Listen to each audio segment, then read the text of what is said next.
Sunday best. Yes, I'm here, my dad's here, which means it's time for you to sit back and let us entertain you for the next hour. And now to keep us company this morning, we have the man behind the fantastic 80s hit Cuddly Toy, Andrew Roachford. Yes. And have you seen the brilliant comedy film How to Build a Girl? Well, on my side, I have the award-winning author who wrote it. It is Moran. Our third guest is joining us virtually. It's the always entertaining Mr. Russell Kane. Yes. Now, it's going to be a bit of a family affair today because there's not one, not two, but 3 Kemps will be here by the end of the show. That's right. My daughter HarleyMoon is dropping in to give us an exclusive performance of a new single. And I've got a little bit of a surprise for you as well, Ro. Really? Yeah. It's not Gary as well, is it? No, but... Don't worry about it. Listen, as always, the cloud is swirling above to give us a few games and a bit of extra entertainment. So let's kick things off with a quick music quiz question. Now, guys, what do you think was #1 this week back in... Cloud, give us a year. 1984. Do you know what, Catelyn? You look very eager to get involved. And you said you're a quiz boss. I want to know, but I don't. Can I guess Madonna? OK, you're going to go for a Madonna track. That's a good guess, though. Yeah. Very good guess, very good Madonna's guess. good Go on, guess. Andrew, what do you reckon? I reckon it was Everything I Do by, what's his name? No, that was 1990. That was the long summer of 1990. Everything I Do it for you, Brian Adams. I'd be good on that. Catelyn. Sorry. Brian Adams. I just want to pull one back. Pull one back. Because that was the Kevin Costner movie, wasn't it? OK, yeah. Right, OK, cool. Dad, what are you going for? I'm going to go for...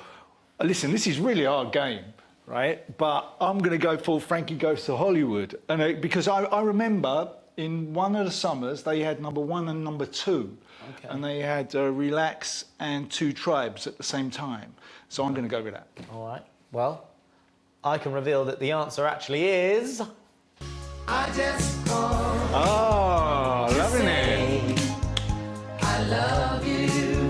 Yeah, I Just Called Say I Love You by Stevie Wonder was #1 this week back in 1984. Obviously, Stevie Wonder duetted with probably the biggest names in the music industry and was still probably the biggest name on that song. I mean, he sung with Shaka Khan, Elton John and Sting. So the question from that, what I want to know, who is the coolest person you have ever worked with? Catelyn. Me, I went and interviewed Lady Gaga once. That is pretty cool. Yes, and we ended up going to a gay club in Berlin that was very intense. In the end, she went, "Do you want to come to the toilets with me?" And I didn't know what was going to happen. And it turned out I was wearing a jumpsuit like this, and she knew that I wouldn't be able to undo it myself, so she took me to the toilets and helped me undo my jumpsuit. It had a zip on the back. And then we did a little wee together. That is so cool. Bonded quite intensely, yes.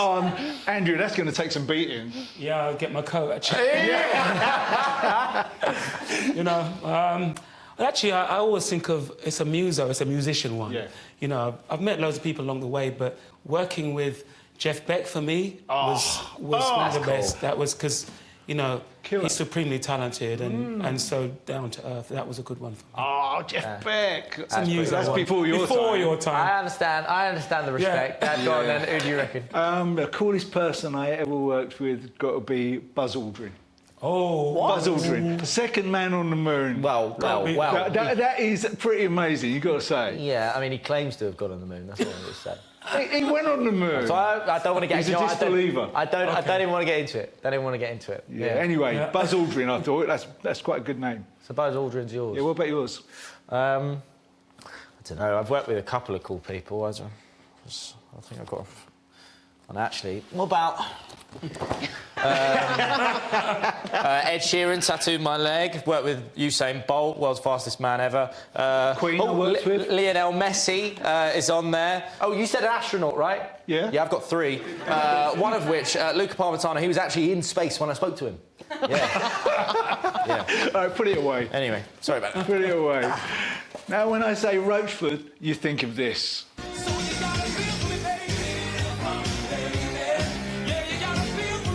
But Andrew's about to fill our heads with some brand new music from his fantastic new album. Now, I'm going to tell you something first, right? I'm not sure if this is embarrassing. I should tell you, I shouldn't. But when Spandau lost its singer, right, and we all sat in a group in a hotel room, we said, who can we get in? Who can do this? I put my hand up and said, you. Would you have done it? Oh, that is embarrassing.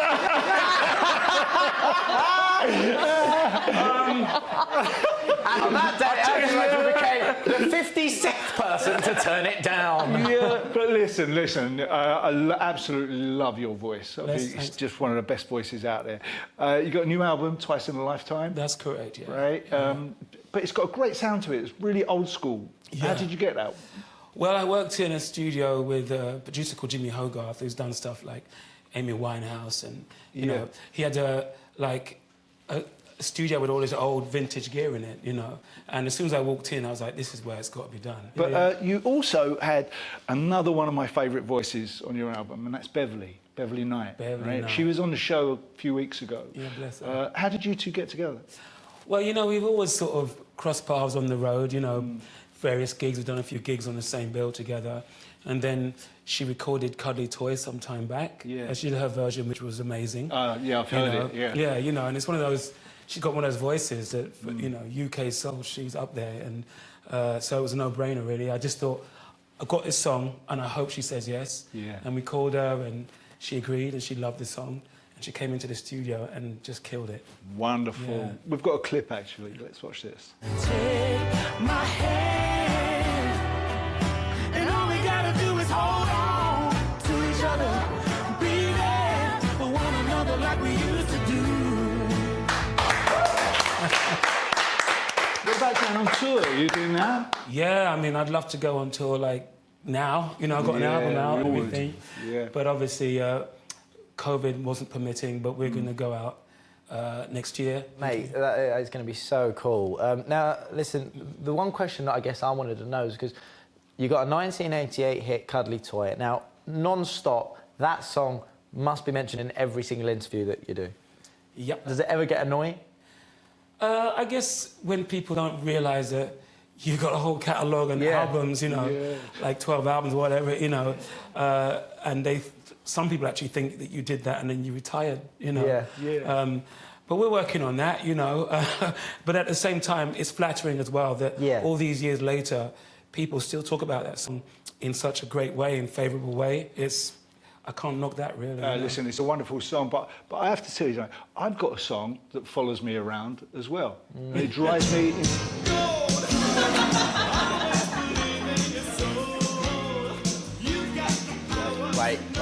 Wait.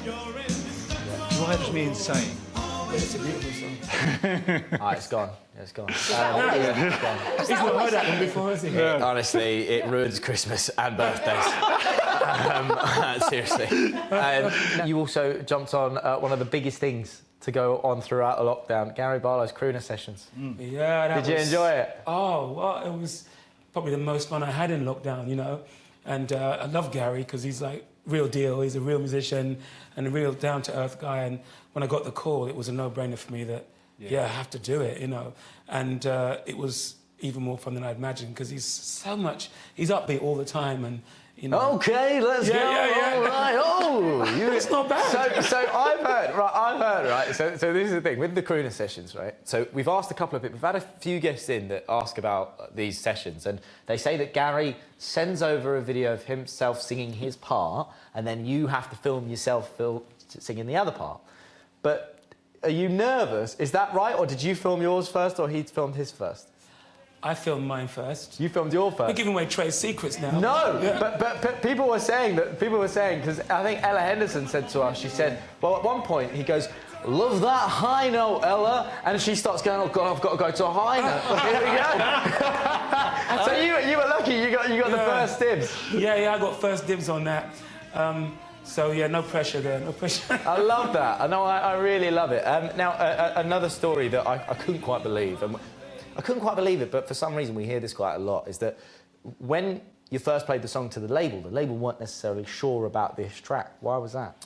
Well, they loved the track, they loved the song, but the title, Cuddly Toy, Right. you know, I was told that, you know, if you call it that, it's just not going to happen. It's just not going to be a hit, and it's not going to, people, you know. But I stuck to my guns because the story behind the song is quite humorous and it doesn't take itself too seriously. And to call it something serious would have killed what it was about. And so after a few arguments, the label said, well, OK, fine, but you've just destroyed it now. It's never gonna be a hit. And thankfully, they were wrong. Yeah. And how wrong as well. Well, you know, there's only a few... How many songs are there called Gold? You know what I mean? It's good to, good to have a unique Don't title mention it again. sometimes. Please don't mention it again. I'm not having it, honestly. The song has apparently led to one of the most interesting encounters that you've had, apparently, with Billy Joel. Yeah, that's true. I went to one of his shows at Wembley Arena. Yeah. And we were sitting there with my friend Derek, and then just before he went on, we got a tap, and it was the security guy saying, Billy would like to meet you. Which was like, what? We're supposed to... So we went backstage, and he was sitting there, you know, you destroy the mirror and everything, and he turned around and he went, lovely to meet you. He says, did you write Cuddly Toy? I said, yeah. And he went, why did you go to that chord change on the chorus? And I couldn't think of it. I just said, well, it felt good. And he stared at me for a minute, and he went, OK, thank you. And it was like, yeah, you can go now. That's it? Yeah, that was it. Oh. You know, that was it. That was oh, like... my word. Walked in, walked out. I was just like, what was that all about? Yeah. So, you know, if he's watching this, maybe he can explain. But, yeah. You know. Hey, well, listen, it doesn't... No one needs to do any explaining these days, because congratulations, you got yourself an MBE. Yeah. Yeah, I did. That was awarded to me. And obviously, my mum was over the moon. And actually going into the palace with my family, my mum and my brother and my cousin was a big moment. Wonderful. Big Fantastic. moment. Andrew, listen, brilliant having you on the show with us today. New album, Twice in a Lifetime, is out now. Go and get it. Yes, it's time for your Sunday selfies. Now, I love this. It's where I want to be able to see, basically, what you're getting up to whilst you're watching the show. So let's start with the Johnson family. This is so cute. Ready to watch the show in Cornwall. Now, tell me, that baby's hand looks photoshopped.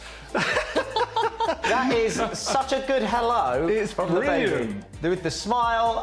I mean, look, Dad in the background needs to pose, is posing worse than the baby. Oh. So cute, love that. Right, let's get to the next one. What about this? Talking of cute, Barnaby the hamster, watching from Bedford. Catelyn is currently going, what show am I on?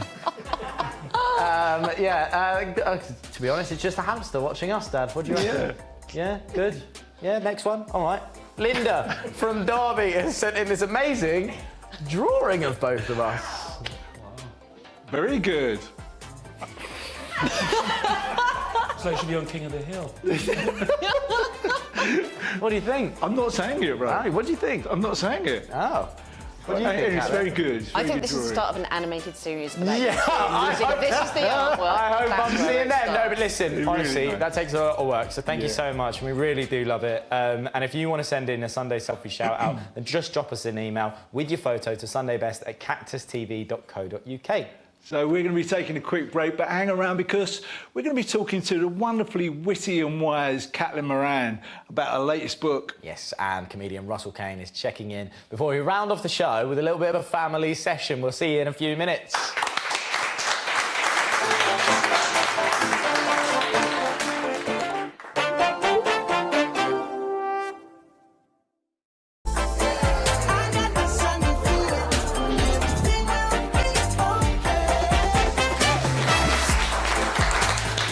Welcome back to Martin and Roman's Sunday Best. We've got a packed show for you today. Andrew Roachford and Catelyn Moran are here.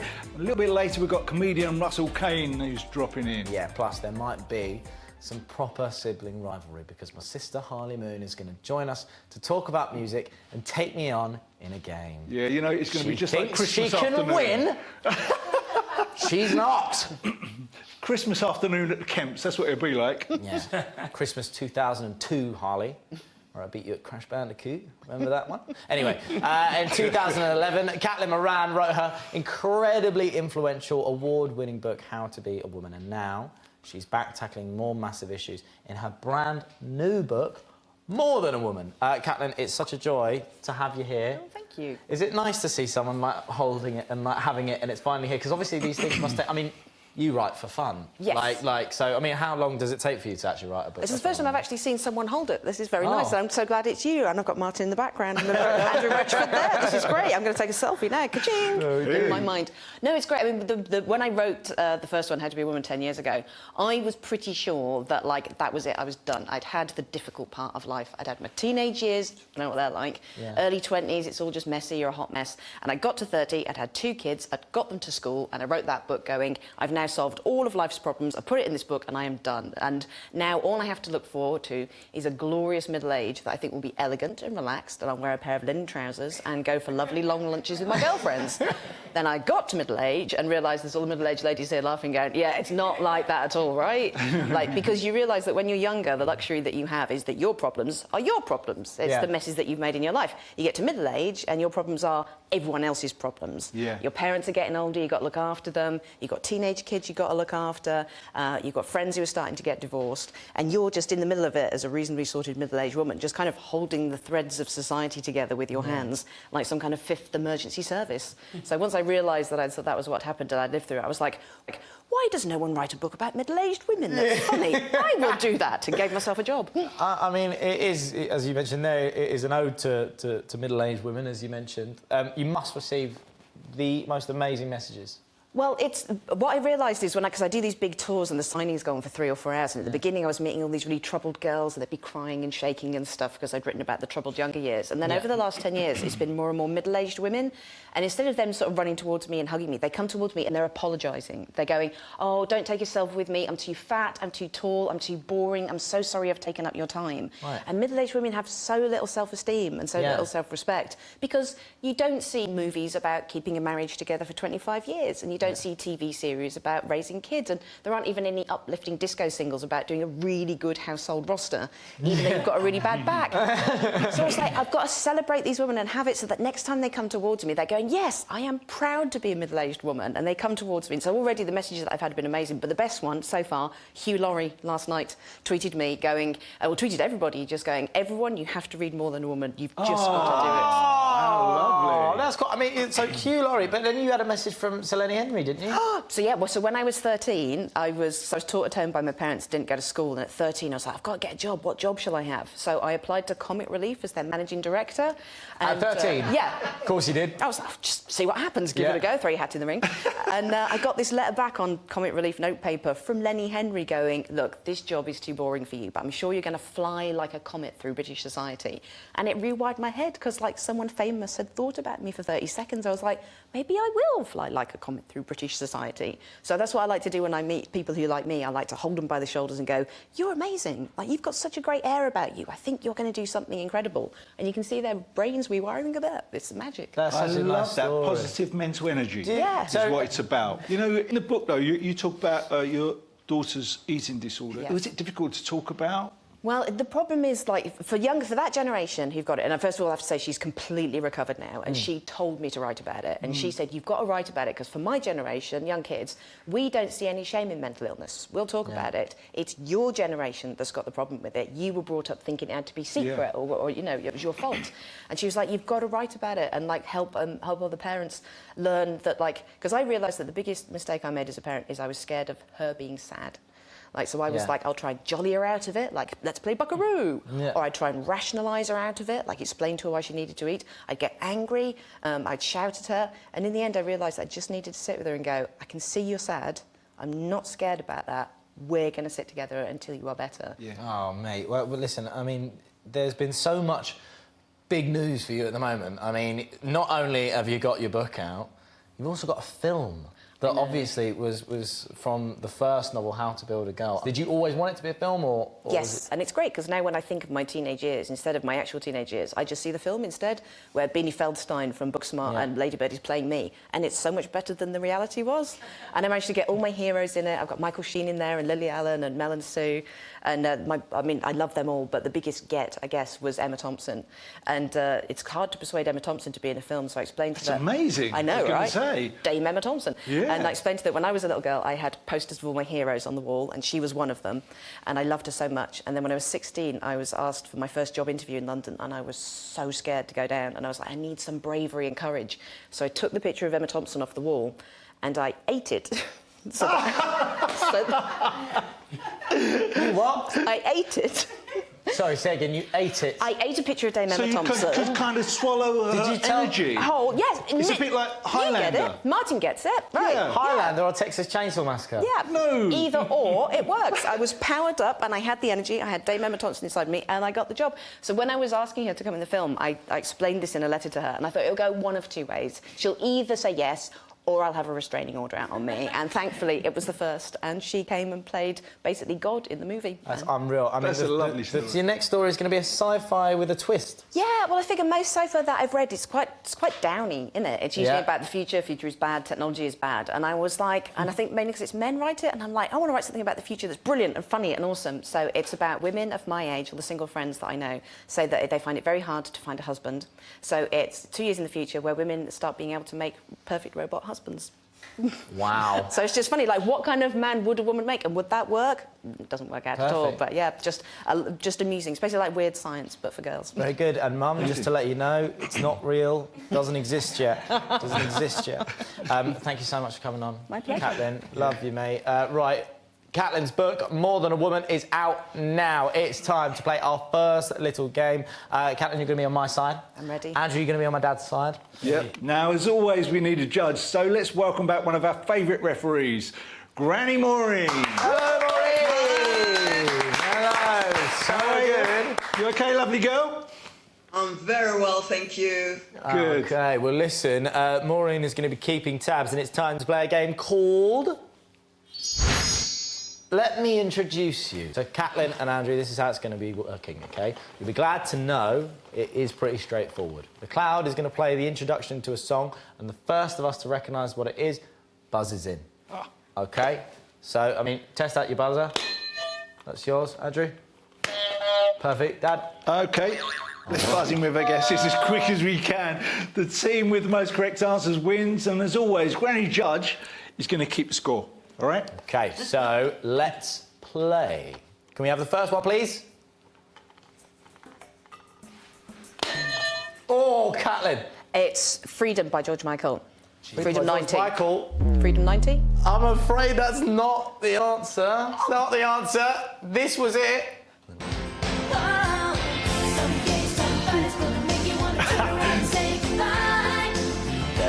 Caitlin, you went too soon. Went too soon. That's the story of my life. Right, let's hear the next one, please. I have got this one. I'm doing it this one. I'm doing it this one. No, it's literally. It's Love Shack by the B-52s. Oh, it is, yeah. Love Shack by the B-52s. Let's see if it's right. Recognising the drums. Yeah. Yes! Well done! No way. Can't compete with that. No. Well I done! heard the drums, I knew what it was. I couldn't think of the too title. quick. Went for one more. OK, here we go. We got it. Yeah, Andrew got it just about.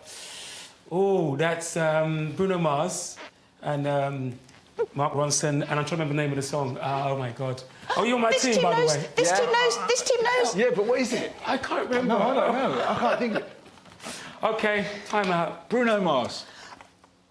Bruno Mars, Mark Ronson, Uptown Funk. Let's take a listen. Uptown Funk. Of course it is. Yes.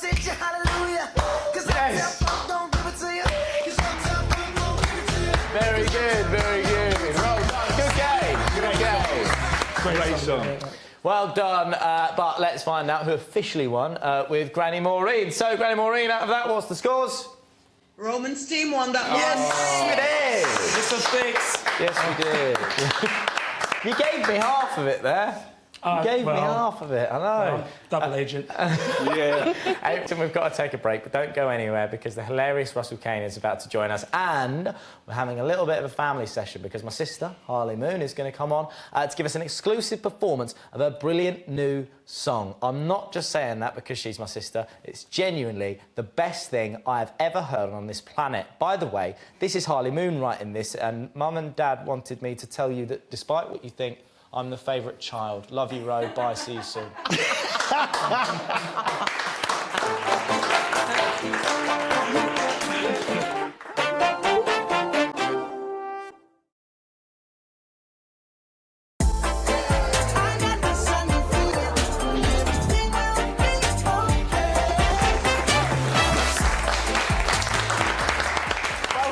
Martin and Roman's Sunday Best. Andrew Roachford and Caitlin Moran are here, and comedian Russell Kane is about to join us.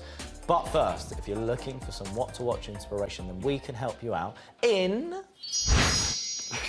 Best picks from stuff on the box and online. Yeah, let's start with a great new drama, Spinning Out. It's on Netflix right now, a drama about a figure skating Olympic hopeful who struggles to balance love, family and fragile mental health as her dream of winning takes a dizzying hold. It's got a great cast in it as well. I know you're going to love it. But I'm done. That was my last skate. You're just a little scared. I'm not a little scared. I'm terrified. You're perfect. And now when I look at you, all I see is wasted potential. I could whack her knee with a bat. Or is that too 90s? Mom didn't think I could do this. I need to show her I can. Really good. Do you know what? That one's quite good before, you know, getting ready for Dancing on Ice coming back soon. It's one of those. Just... Yeah, you're right. I think it looks good, that. Yeah. I'm going to go with, this week, I'm going to go Bombshell, Amazon Prime video. Now, this one, I don't know if you've seen Bombshell, but it's about the biggest news corporation in the world, Fox News, and the chairman, the CEO there, Roger Ailes, who was sexually harassing all of the women in the office, all of them. And they all get together and they take him to court. And it's kind of like a Harvey Weinstein story. It's got a wonderful cast. It's starring Margot Robbie, Charlize Theron, and Nicole Kidman. Let's have a look at a clip. I think I'd be freaking phenomenal on your network. I could pluck you out and move you to the front of the line. But I need to know that you're loyal. I need you to find a way to prove it.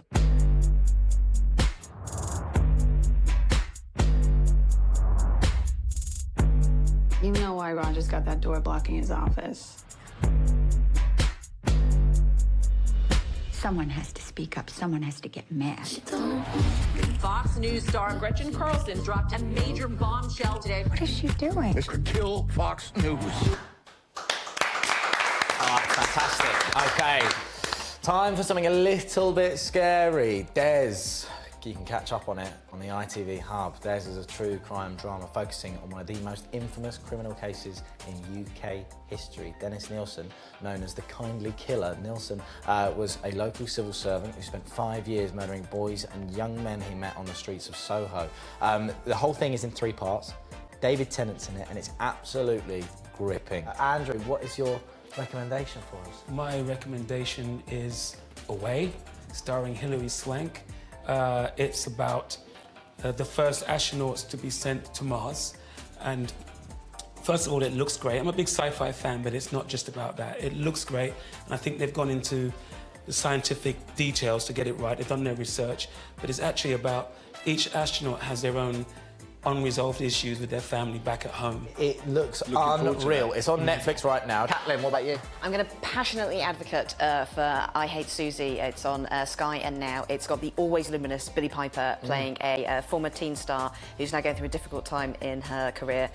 She has nude photos stolen from her photo and spread around the world. It's just brilliant. It's been an amazing time for female stories at the moment. We've had Fleabag, we've had Killing Eve, we've had I May Destroy You. I think this is better than all of them. It is not family friendly. Even I was shocked by a lot of it, but it is absolutely superb. That is, I mean, that quite might be the best review they've ever had. I mean, better than all of those as well combined.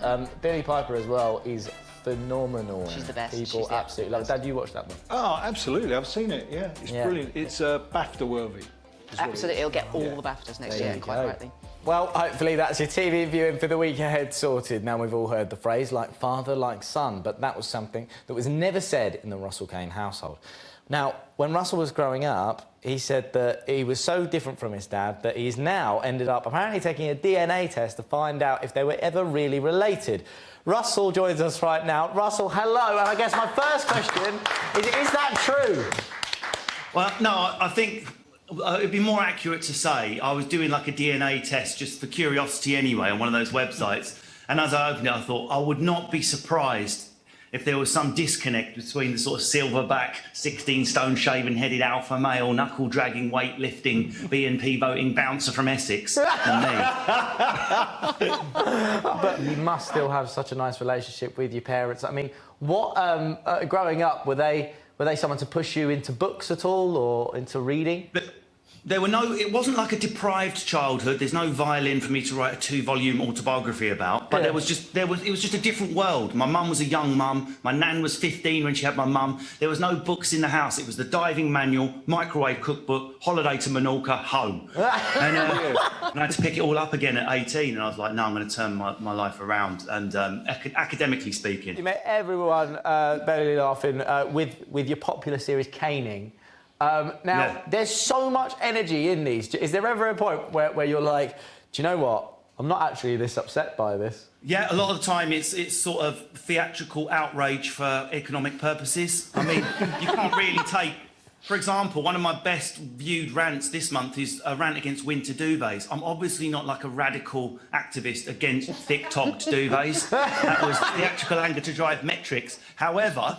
this sort of junior Victor Meldrew type vibe when the decisions... I'm totally apolitical. I hope no one can guess how I vote. But it's been a great way to process some of the amusing contradictions between some of the instructions we've been given. Because your choice is we can rock back and forth, or we can do what Brits do, throw a bit of laughter, irony and satire at it, and maybe shake things up a bit. What about your tour that you were in the middle of, weren't you, during lockdown? My tour, as it were, finished in January. I just added a little run of sort of smaller theatre rooms for this year, which I've obviously lost. But luckily, outdoor gigs have started. I've done loads of those. I've been under tents. I've been in... I mean, more or less on August 1st, when it was legal to do outdoor performance, I think I just ran across over the park and went, listen to me, rip my top off, please, look at me. I'm so desperate for something to happen. I've done lots of writing. I've got the paperback version of my book coming out. Yeah, I mean, I wanted to talk about the book as well. You mentioned it there, Son of a Silverback. So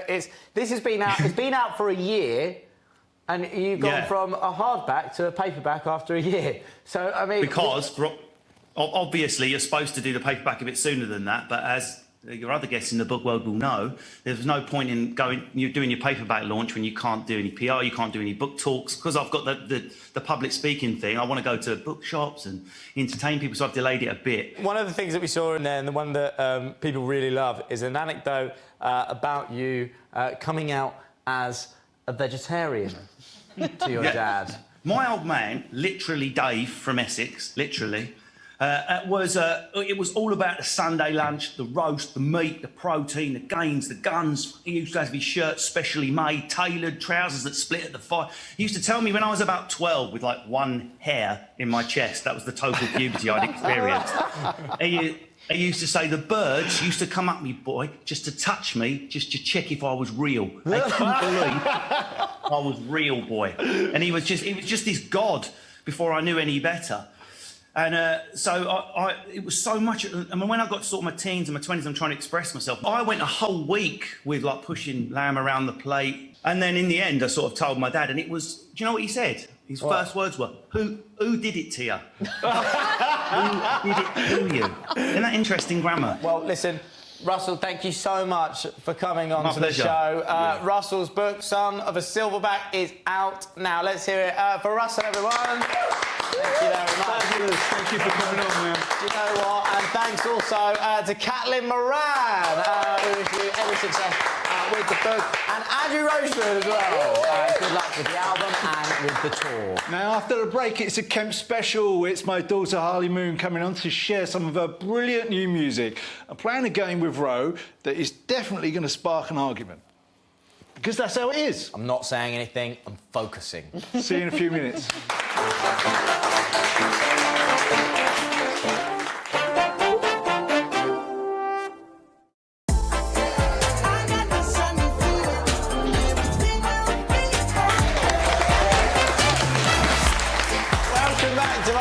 Sunday best. Now it's time for me to turn into an even prouder dad with both my kids on the same show.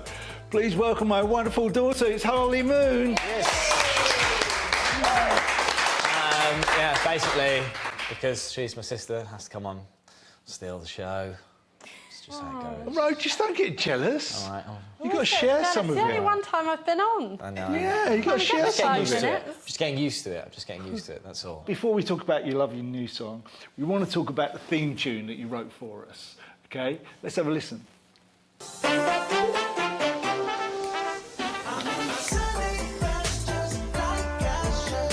good. Very good. How did the song come about? Well, I knew you guys were doing this show, and it was actually quite funny because this was obviously written over lockdown. Yeah. So I don't know if anyone knows this, but we'd produced the song. Me and Future Cut had written this song for the show. We wanted it to be fun and lively. But we were missing something when we sent it to the producers. We were like missing something in the background. So me and Dad, I don't know if he even told you, me and Dad recorded some backing vocals in there together, and we were going, oh, hey, oh, hey. It was me and Harley in the kitchen. Oh my God! I've been saying for weeks that one of the vocals in the background is off. That's not true. That is not true. I've been saying that for so long. But your new song, you know. Yeah, it's just come out on Friday. She Looks Like Me. Yep. A little bit of country for little bit of everybody. country. Now, Harley, obviously, people will be trying to understand. You know, you're a girl from London who's grown up around whatever Spandau Ballet was, and kind of taken on a country vibe. You Prince Dad so bad. I You're do. so mean on this show. I'm sat at home like, oh, poor Dad, give him a break. It's all right. There you He's go. had a lovely That's why career. I'm sat on Dad's side. Oh, right. Listen, country vibe. You've got a country vibe. You love doing country. I know you've gone out to Nashville, in Texas. You've recorded a bunch of stuff as well. What is it that attracts you so much to that style of music? It's the storytelling. It's so much fun. I just love that storytelling in country music where you can just go into the details of the song and it's so romantic and lyric-driven. It's playful. So, Space, last single, right? Yeah. #1 in the UK country charts. Yes. Right. So you've got a lot to live up to. Yeah, Is that a lot of pressure? Hope they like it. I mean, I don't care. You know what? It's actually my favourite song that I've written, this one that's out now. So even if it is only you and Mum that listen to it, I mean, Rose not gonna. Are you mad? Like, literally, like, to be fair, Harley, I know as well that you've been writing with so many other artists over a long time. We had Una Healy on, who performed a song on the show before that was written by you as well. What do you prefer? Do you genuinely prefer performing and getting yourself out there? Is this the first time you've kind of gone out there and started singing on your own? Yeah, this is brand new. Or do you like the process behind the scenes? I mean, like I said, I'm completely brand new to it. So the writing is really where my heart is. I just like writing anything. I could write a song about a pebble on the floor that's been there for years and all the people that have walked on the pebble and left. Like, I could, like, going into that imagination space. Yeah. But you were always great at poetry as a kid, weren't you, growing up? I always remember. Thanks. Gone all shy. Let's have a listen to the song. Yeah, so, I mean, earlier on today, Harley recorded a very special version of her song, She Looks Like Me. Here it is.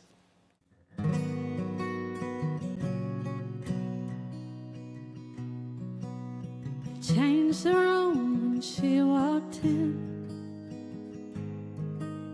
Something about her drew me in. Long brown hair and hazel eyes. Perfume was the kind I liked. Tried to smile as she walked by. Can I keep my heart from breaking? Do I watch her even more? 'Cause all she's got me thinking about is how you loved me before. I didn't need to know her name. She didn't have to speak. I can't take my eyes off her. She looks like me. I bet you talk all night and you don't sleep. He makes you laugh, doesn't he? Do you make him happy? Probably. I bet you wear his shirt I like. Maybe it's all in my mind. Can I keep my heart from breaking? Do I watch her even more? 'Cause all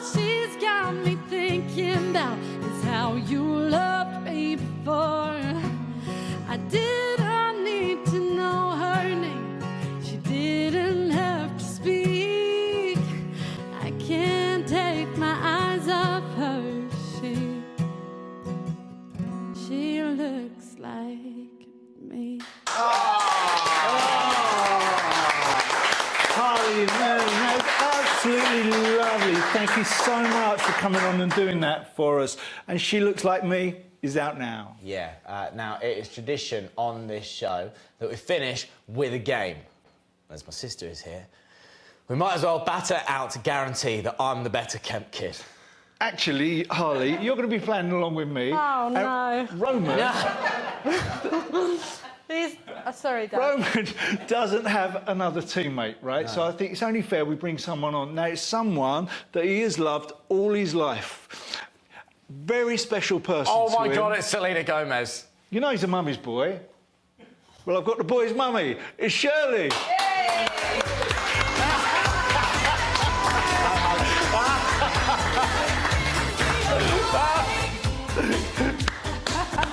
How you doing, You Shirlie? look disappointed, Ro. That's Just not very expected Selena nice. Gomez. How are you doing? I'm good. Listen, nice you came to out be to here. Heartache. I was just thinking, what number did that get to in the charts? Oh, well, it would have been 1, but it got to number 2, but George and Aretha got to number 1 with I Knew You Were Waiting. Oh, my God. But he did call me to tell me that we were number 1, really. But were you? No. Well, we would have been if he hadn't, we would have been if he hadn't really, you know, if he said he wouldn't have released if he knew we were releasing. Did that annoy you a little bit? No. Come on. No, because I think number 2 is pretty good. Yeah, 2's And your good. first single, Yeah. Pepsi and Shirley, straight in at number 2. No, well, 2's good, 1's better. God, that's Yeah. a real competition. This is I know, it's so not about weird. numbers for us girls, it's about the passion. This is so weird. This is weird, because I'm usually watching you two on TV, and now I'm on the show. I know. I think we should find out what game we're playing. Yeah. Okay? Cloud, please reveal the final game. Act it out.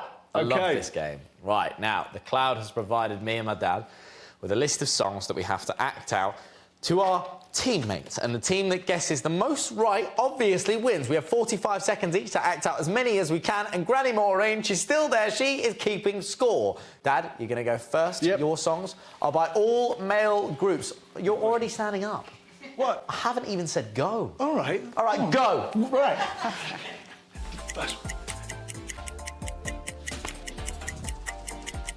3 ladies. 3. 3 ladies.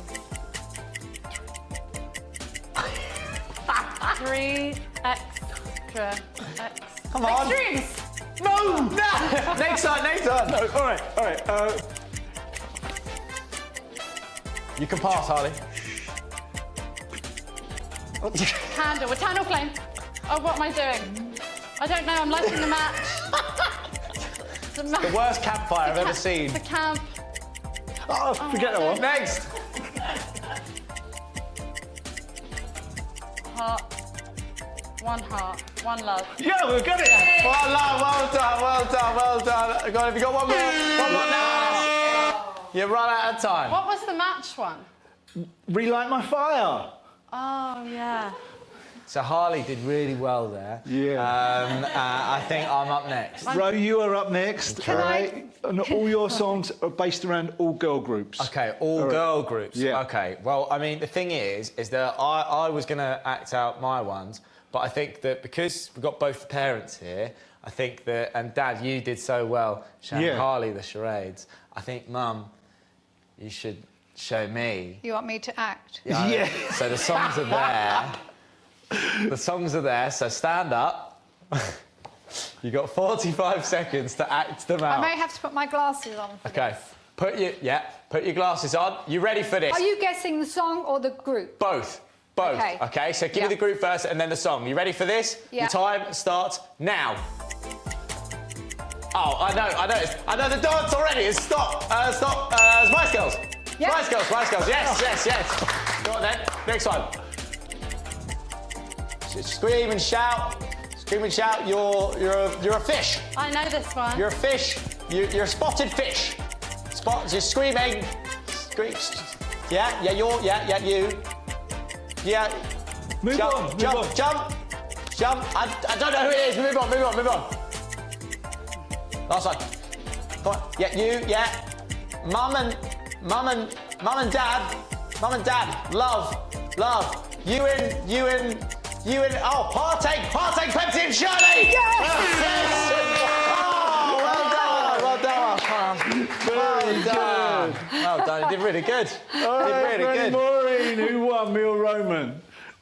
Roman won this game, and overall, Roman won. Yes. Right, that is our lot for today. Thank God for that.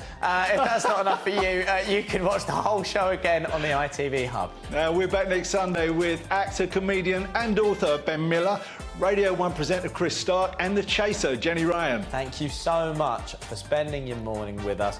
Thank you to my wonderful sister Harley and my beautiful mum Shirlie. We will see you next week.